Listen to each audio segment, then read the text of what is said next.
Tomada ng Philippine Star.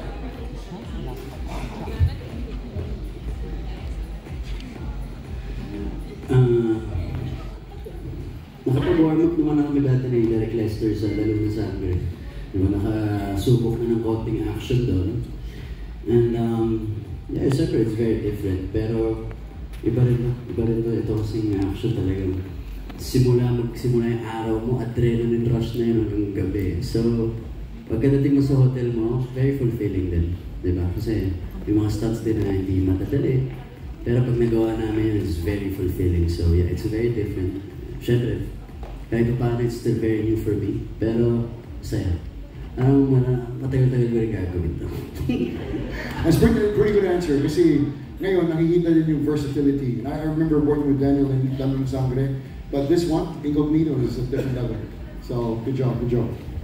Thank you very much. And now let's go to our next question for Richard Gutierrez. Hi, Richard. Okay, this is about the Iron Heart naman. Okay, so this is coming from Jay of Certified Kapamilya. Yung previous project mo na The Iron Heart was a huge success. Palakpakan po natin, yes?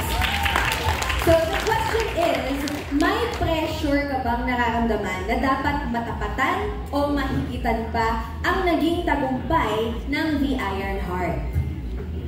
There's always pressure. And if you want to succeed in this industry, you have to shine with that pressure. Pressure is always part of it. But there's a saying, you're only as good as your last project. But this time around, I'm very thankful that I'm surrounded by a great group of artists, great group of creatives, and I think we're going to push the boundaries again with this one. We're going to elevate the action once again with this one.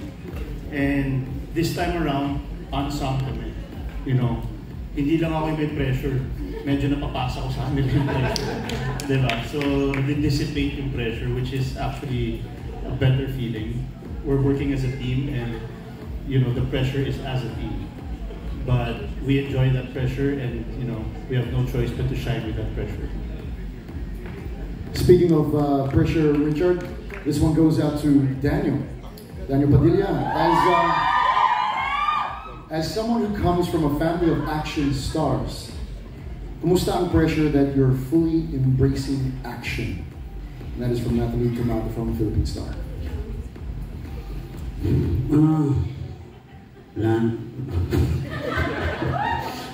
Hindi, wala naman silang binibigay na pressure sa akin. So, wala rin naman akong nararamdaman na kaba o ano dahil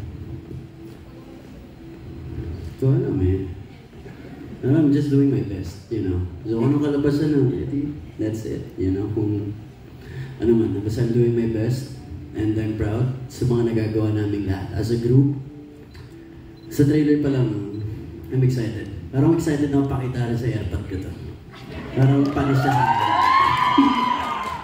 I like that answer. You know, it's a good answer because, like, you know, in something like this, you got to focus on yourself. You don't worry about anyone else.